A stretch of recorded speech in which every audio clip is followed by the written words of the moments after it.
World Update. World Update. Yes. Senator Pia Cayetano is likewise recognized. Thank you, Mr. President. Just a point of inquiry. From what I recall, when session resumed last week, we had an all-members caucus, and we agreed upon the priority measures. No, there were 3 economic bills, and also included were 2 of my bills in the Committee on Ways and Means. And then, of course, we recognize that there are other bills pending. But I even made it very clear. I asked for clarification that if we are listed as interpellators, this is subject to the the actual um, flow of the day, because there may be bills that are happening all at the same time, and some of us are busy interpolating all the bills or sponsoring all the bills or many bills. So last Wednesday, I was still defending the bill on the tax amnesty extension, and then I interpolated on all the 3 measures that were highly debated on the floor. In fact, to make it simpler, I even just made manifestation in one of the bills of Senator Gatchalian. That's for the consideration, being considerate, out of consideration for our colleagues, so that I can expedite the process. And Her Honor, Senator Risa Hontiveros will also recall that I also just manifested my support, highlighted the items which I normally would interpolate. Again, in consideration of our colleagues who will have many other issues and bills they want to take up. So I think no one can fault me for being considerate of the time of others. So given that I had another tax measure that is included in the priorities, which is the POGO bills, I asked permission from the Senate President. I was in touch with the Majority Floor Leader, and my staff was in touch with the office of Senator Pacquiao to tell them that I have to prepare for the POGO bill because it is a priority measure. Not all the work we do is on the floor. If you want me to put it on the floor, edi tatayo ko minu-minuto. I-report ko sa inyo yung ginagawa ko. Pati yung mga behind the scenes, i-report ko pa sa inyo. Senator Gatchalian and I accomplished so much. Sorry, he's my willing example here because he sits beside me, but because I also chaired the committee that he chairs now. So I work behind the scenes to get the work done. So I mentioned this because there's insinuation that I walked out, that I left, and that's not fair to my constituents also, who I commit to work hard for. Andito ho ako para magtrabaho, sumusunod lang naman ako dun sa priorities. Kaya nga ho nagpapaalam ng maayos kasi yung priority bill ko, kailangan ko din trabahuhin. Kailangan ko kausapin yung PAGCOR, yung BR. Hindi ko na iisa-isahin, then sayang ang oras. I know that we trust each other, that we're doing our job. So I just have to make this point of inquiry to ensure that I understood it right, that the POGO bill is a priority, and that kung nagkapatong-patong, di susunod lang ako sa rules kung ano yung priority, and the POGO bill is a priority. So I had to step out to work until yesterday. Sunday, nagtatrabaho yung staff ko, ako di bali na. I was elected by the Filipino people to work all the time. My staff sana would have more time, but they willingly work, so even on Sundays we work. I just want to clarify, again, Mr. President, if those are the priorities we are following, so that there is no intended or unintended insinuations when we do not take the floor after already being here for the bills that we had to participate in, which we understood to be priorities. That's my point of inquiry, Mr. President. Thank you. All right, thank you. Mr. President, Oh, yes, Senator Manny can I Pacquiao is respond, recognized. Mr. President, ang akin lang naman doon is yung ma-inform ako, hindi ako ma-surprise na naghihintay ako tapos pagdating ng turn ko, wala na pala yung mag-interpolate sa akin at hindi na matutuloy. Yun man lang ang hinihiling ko dahil siyempre naghintay din yung staff ko, naghintay ako, and then malaman ko wala na siya. Unless bago siya umalis, na-inform ako na huwag lang muna natin ngayon, sa sunod na lang. Gano'n yan. Kasi parang sa sarili ko, parang parang nawalan ako ng respeto doon sa bagay na dahil hindi ako na-inform. That's what I feel, Mr. President. Kaya ako nagsalita na ganon. Hindi naman ako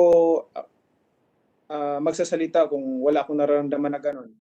Kung in-inform lang ako, madali naman akong kausap, hindi naman ako mahirap na kausap. Pero yung maghintay ka, halimbawa, yung tinatawag natin na courtesy lang sana, kung gagawin daw sa iyo yan, tapos tagal-tagalan, ibinbing ka, tapos pag turn mo na, yun pala, malaman mo na wala na dyan yung mag-interpolate sa'yo, naghintay ka, parang iba yung pakiramdam mo. Di ba? Hindi naman siguro, dapat maintindihan mo yung Mr. President, maintindihan mo yung side ko dahil naghintay ako Unless kung in-inform ako na pasensya ka na, marami akong gagawin, wala akong problema dyan, madali akong kausap. Pero yung lalayasan ako tapos wala man lang sinasabi sa akin tapos wala na pala sa building. Pangit naman yon. Parang disrespect sa akin yung sa part ko para sa akin. That's all. In-explain ko lang yung sarili ko. Tao din ako, marunong may nararamdaman. Gusto ko lang i-inform sa body, Mr. President, na tao rin ako, may nararamdaman. For your information lang. All right. The minority leader is recognized. If may I ask if Senator Pia can yield the floor for just a couple of parliamentary. Mr. President, in fact, it was a point of inquiry because I'm simply asking what the clarification of the rules, and I always would like to hear from His Honor as a former Senate President, no, to shed light so that we don't have to spend time on this because nagpaalam naman ho ako ng maayos and my staff told His Honor staff, no intention po na makasakit. Wala, tsaka hindi ho tayo naglalayas. I think my record will bear me out. Never ho ako nag-delay. Never ho ako naglayas. Ako nga ho lagi nag-aantay dito para ma-interpellate eh. Kaya kung ganun ho pakiramdam ng ating mahal na kasamahan, hindi ho ganun ang intensyon. But it is normal. Kasi pag late na yung oras, kailangan ko na rin magbigay ng oras dun sa ibang bills na priority bills nga po. On that note, please, Mr. President, can we recognize the Minority Floor Leader? Yes, the minority leader is recognized. Just a point of inquiry. The good senator has mentioned at least twice or three times in the course of her intervention about the passage of the POGO bill. I authored that measure and included the provision in Bayanihan 2, but the Supreme Court issued a TRO on the ground that it is they doubted the validity of including it in the Bayanihan bill because it would embrace several subjects. But having said that, certainly that ground does not apply if we take up the POGO bill. And it is in that regard, Mr. President, that I'd like to inquire from the good sponsor. I know that her plate is full, but when can she find time to sponsor the POGO bill? Yes, Mr. President. I was also trying to shorten this process so we can get on, but I'm happy to update the Majority Floor Leader when he does take the floor, because at the end of the day, the point of inquiry, he'll be the one to answer. He will attest that he kept on following up with me every day. Pia, can we file the POGO bill now? Every day, and that's his job. And I respect him for that, and we have such a good relationship because that's his job. I recognize it, and I'm very candid with him. I would say very specifically, I'm ready. My staff is just getting this info. Sorry, I had to send it to STSRO. Step by step, I try to keep the Majority Floor Leader updated because nga, it is a priority bill. That's why nung nagpaalam ako, in-explain ko na kasi ang dami ko pang aayusin dito. I can stay till 9 o'clock hanggat sinabi ng Senate President, 9 o'clock, 10 o'clock. I support naman our Senate President as much as possible. Andito nga ako present because I know His Honor, our Senate President prefers to see the interaction live. So I come here, I'm here to do my job. So to answer the Minority Floor Leader, today it's being routed. And I even told, my staff told me, baka matagalan, hindi naman one day. Sabi ko, no, there are a lot of senators following up with me. They want it sponsored. So if we get the minimum number of senators, I will tell the majority floor leader na kahit wala sa agenda, kasi nandyan naman, ready naman eh. No? It's just a matter of getting enough signatures so that we can file it, and then we will sponsor it because it will bring in added revenue. So, yun yung tinatrabaho ko, and thank you for asking that question, minority floor leader. Okay. All right. Senator Pacquiao is recognized. na lang, Mr. President. Yes, Mr. President, na-inform yung staff ko, pero the good lady from Taguig, Mr. President, wala na po sa building.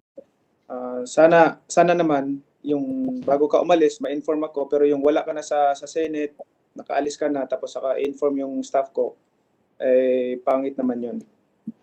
Yun lang ang ano ko, Mr. President. Kailangan lang yung courtesy lang. Mr. President, those of you who have worked with me know that I am an empath. I have a lot of empathy. Kung alam ko ba na yan ang special request ng ating kasamahan, then hindi ho ako aalis dito na hindi nagsasabi sa kanya. Pero just so you know, I'm not violating any rules by doing that. In fact, out of courtesy naman po, ginagawa ko lahat yon. Never pa ho ako nasabihan ng kahit sinong kasamahan natin na nag-walk out ako, iniwan ko, nilayasan ko. Hindi ho ako ganun. Hindi ako nagmi-missing in action. Hindi ko ho ugali yon, never. So I'm putting on record na hindi ho accurate ang inyong appreciation na hindi ho ako nagsabi ng maayos nung umalis ako. At inililiwanag ko that the priorities were clear, and those are the two bills on ways and means na kailangan ko hong asikasuhin. At nagsabi naman po ako, again, as I said, I am an empath. Kung nakasakit ho ako sa inyo, sinasabi ko ho sa inyo, wala hong intensyon na ganon. Kaya nga ho ako nagpapaliwanag, walang intensyon. Nagsabi naman ho, baka hindi ho nagsabi sa inyo ang staff nyo. Kasi staff to staff, hindi naman ho tayong dalawa nagte-textan directly. So staff to staff, nagsabi po ang staff ko sa staff nyo, at nagsabi ako sa majority floor leader at sa Senate President. So on that note, siguro pwede na natin itong tapusin. Pinaparating ko sa inyo na wala ho akong masamang intensyon doon. So sana ho, wala naman ho tayo masyadong sensitivities kasi never ho ako ng ganon. Wala hong ganon. Mr. President, Yes. just want to clarify, kaya nga nangunguna itong Philippine Boxing Commission na creation, nangunguna ito dahil priority ito sa akin. Mahalaga ito sa akin. Pangalawa, sige, magpakumbaba na lang ako, Mr. President, na na-inform yung staff ko, pero nung in-inform yung staff ko, wala na siya sa building, tsaka in-inform ako ng staff ko. So, wala naman siguro masama. Okay lang explanation. Ang sana lang hindi maulit yan sa susunod na mga panahon kasi pangit naman for the courtesy. Thank you, Mr. President. Majority Leader. Thank you, Mr. President. Kung sa boxing pa, time out muna. Para tigil ang boxing. Actually, the problem emanated from the Majority Leader. That's his headache. His headache. Usually, trafficking. Trafficking is your Trafficking, problem. yes. Basta time out, ibig ko sabihin na tigil muna yung putukan yung boxing. But Right. Mr. President, yung akin lang naman, it's difficult. My position is very difficult I position. know. Last Monday, pinagalitan na ako ng isang kasama natin dahil ang daming gustong sumingit. That's why ang ganda na po ng ating scheduling na yun because we wait talaga their turn. They wait their turn. But there are occasions, Mr. President. Question, clarification. Sinong kasamahan yon? Hindi ko na sasabihin ko naman. Hindi ikaw yun, Grace, hindi ikaw. Basta ano tayo. Mag-dinner tayo soon. But Mr. President, yung saan ba ako? So it's a difficult position to take because Yes. it's also balancing what is the priority of the chamber with the priority measures of our colleagues. Kasi meron pong pet bills eh. Unfortunately, not all pet bills have a unanimous consent. There are pet bills that talagang mahirap. I guess particularly this one of our Pambansang Kamao. And you know, I completely respect his position on this, being a boxer all his life and now a public servant. Also respect the position of Senator Pia. So I guess on this discussion, we just continue with the discussions and the debates to be able to get the consensus of the body. Eventually, Mr. President, I will have to approach you. Pag hindi ko na kaya yung trafficking, Mr. President, may chairman kasi yung MMDA. General manager lang po ako, kayo po yung chairman. So, kakausapin ko yung chairman ng MMDA, kayo po yan, dito sa Senado. I know, So- I know. I've been there, done that. I know, Mr. President. You were several times majority floor leader, Yes. Mr. President. So alam mo po yung position ko. But maybe with the indulgence of our colleagues, we can move forward on the next agenda for sponsorship. Yes, please, go ahead. Thank you, Mr. President. World Update.